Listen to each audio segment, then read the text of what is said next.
Are we ready? Welcome to day 28, media availability. We had some good debate on the floor today. We're moving through Senate bills. Today and tomorrow will be Senate days. And so we'll open it up for some questions. Senator Stevenson, you got your stronger beer bill through the second reading today. I'm sure you're feeling good for the third reading. How do you see it playing out there and as it goes into the House? Well, you know, there's generally, unless something really changes in a bill, there's not a lot that goes on between first and second reading. Sometimes this bill, I think if you've looked at it, it's very defined. You know, a half a dozen strokes of the computer changed the legislation. All it does is change those numbers from 3.8 or 3.2 to 4.8 and 4 to 6. And that's all it does. It doesn't regulate anything else. That's all it does in about 250 pages of legislation. Do you feel, as it moves into the House, how do you feel about the prospects there? I don't know. You know, I've watched this process for the last, I think, 10 years now, and bills rise and fall on the number of votes, and I think that's what will happen with it. That's pretty observant. I think 1538. Well, I learned that my third year, so I did fine. But I think I don't know. I haven't heard a lot. I've talked to a lot of people that said they're in favor of making the change. Can I make sure I understand on the sales figures? There, you said 23 million in sales would change from the. Could you just explain that a little bit more? Let me just explain to you. DABC, if you go to the state liquor stores, about 10% of their sales is in heavy beers. And right now we're roughly $480 million in sales per year as of this year. So, but only half of that is heavy beers between 3.2 and 3.8. Or 4.8. Or 4.8. So you've got to cut that number in half. And so you could change DABC sales 5% if you had no product to put on that shelf space. But you will put other, there's a list of other products that they would like to have in the DABC stores. And they will replace this as it moves out into the convenience and the grocery stores.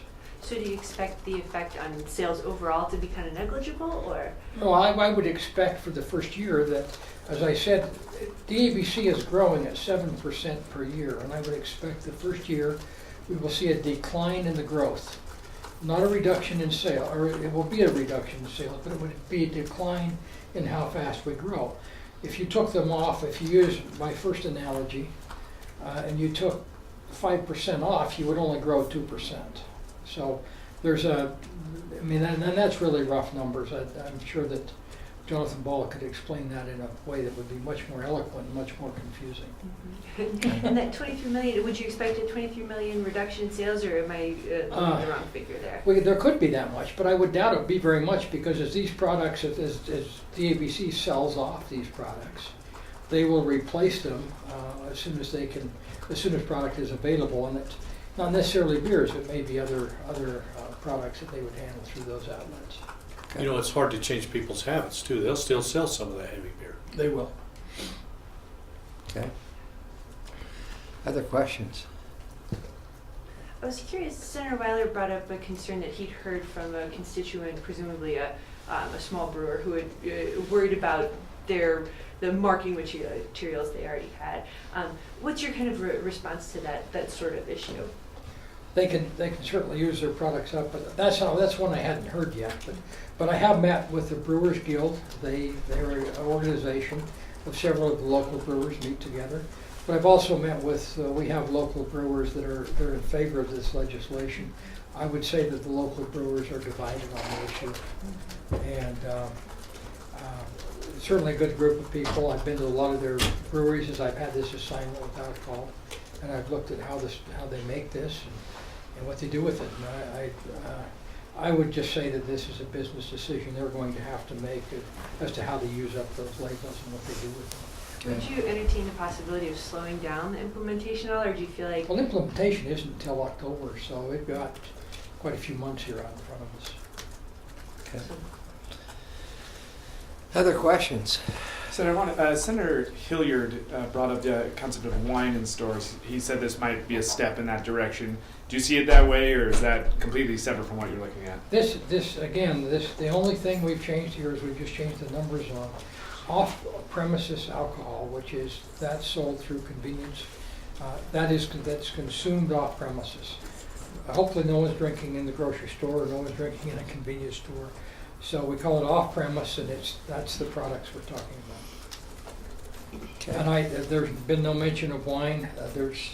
I deal with a lot of people in the industry, and certainly everyone has a different way to get their product on the market. And that's not your intention with this. That is not my intention with this bill. I think that'd be a long process. Wine, just at its alcohol level of 12% plus, and you're talking 4.8 when you talk beer. Yeah. What about his argument that question. it also potentially puts stronger alcohol into the hands of minors? Well, knowing my argument to that is we went last year, when we did the comprehensive changes in the alcohol law, we certainly, we tightened up on how you can sell alcoholic products and how a person has to prove that they're old enough to buy them. I think these things have always existed. My memory would be long to get to that point, but I know exactly what Senator Hilliard was talking about. I don't know how we can tighten up, but unless you're going to walk out into the parking lot and hold someone's hand or take them to the point of consumption, you can't control those things. And I do believe that we've got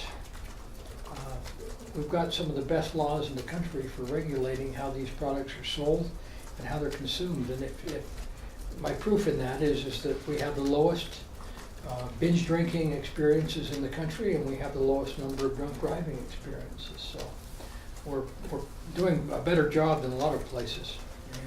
But I don't know how you get to perfect. That's certainly our goal, but I don't know how we get there. Okay, other questions?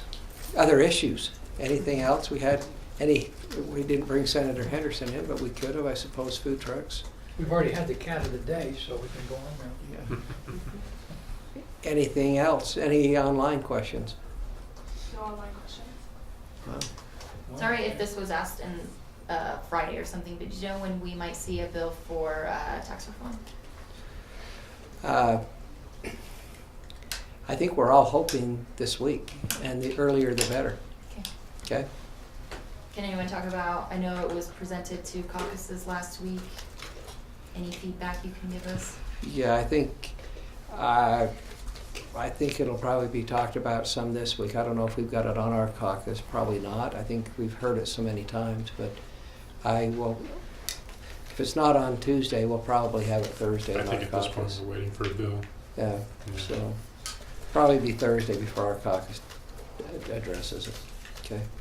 And We- that's, sorry, go ahead. Go ahead. I was just going to ask you, it sounds like there's going to have to be some reduction in the income tax rate to get you to the point where you can give a tax cut and keep it.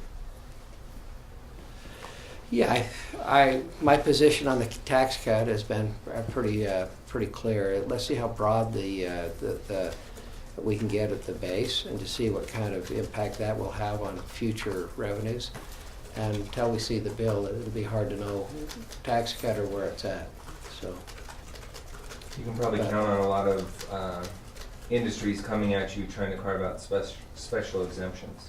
well, How do I you hope. plan on handling that type of? I hope we do, and I hope we have lots of people get involved in this, because not only, we're not talking special exemptions, but we're talking about implementing a new tax policy, and there's multiple different ways to do that. And I would hope the public, industry leaders, I would hope everybody else would get involved in this process. I've mentioned many times that it's a refining event, and I expect to have whatever bill comes out be refined, and whether it's special exemptions or how to handle the way they're taxed. I hope to have that discussion with them. I don't know that any of them. I think if we start excluding industries or making exceptions, I think it risks the entire thing imploding. So, but I hope they come and we have a good discussion. Okay. Can Can I ask one more Thanks. clear question? Yeah. The Church of Jesus Christ of Latter-day Saints, of course, is not in favor of this proposal, but it passed pretty easily today. Any kind of thoughts on that? No, I go back to what I said earlier. What makes or breaks bills here is the number of votes with the legislature. But the other side of that is I would not expect them to be in favor of this type of legislation. President, if you had any other thoughts on that issue as well? No, but thank you. Okay, thank you for your President, comments. I actually do have Yeah. a social media question that came through. Okay, all right, go ahead. This is actually for Senator Davis. Wondering if you could explain your vote against the beer amendments bill. Why? Because I've got 4 small breweries in my district, and they called me and they asked for my no vote. Okay, that helps. Okay, thank you very much. Appreciate you being here. Thanks, President. Thank you.